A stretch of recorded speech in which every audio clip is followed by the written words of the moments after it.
অন্তর্বর্তীকালীন সরকারের প্রধান উপদেষ্টা নোবেল বিজয়ী ডক্টর মোহাম্মদ ইউনূসের সাথে আজ দুপুর 12টায় সাক্ষাৎ হয়েছে বিএনপির প্রতিনিধি দলসহ বেশ কয়েকটি দলের। এ সময় বিএনপির মহাসচিব মির্জা ফখরুল ইসলাম আলমগীর সাংবাদিকদেরকে বলেছেন, বিএনপি 2025 সালের ডিসেম্বরের মধ্যেই নির্বাচন চায়। তবে ডক্টর মোহাম্মদ ইউনূসের পক্ষ থেকে পুনরায় ডিসেম্বর থেকে জুন মাসের মধ্যে নির্বাচন দেওয়ার যে অঙ্গীকার সেটি পুনর্ব্যক্ত করেন। তবে বিএনপি সরকারের নানামুখী কথায় কোনোটাতেই একমত নয় বলে জানিয়েছেন বিএনপির মহাসচিব জনাব মির্জা ফখরুল ইসলাম আলমগীর। জামাতের নায়েবে আমির ডক্টর শফিকুর রহমান বলেছেন, বাংলাদেশ জামাত ইসলামী রোজার আগে নির্বাচন চায়, অর্থাৎ জানুয়ারি এবং ফেব্রুয়ারির শেষে।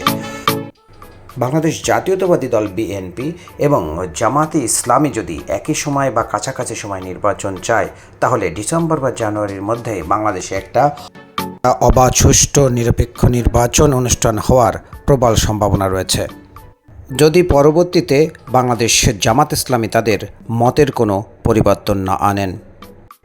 S M Mizanur Rahman, news channel BD, Dhaka.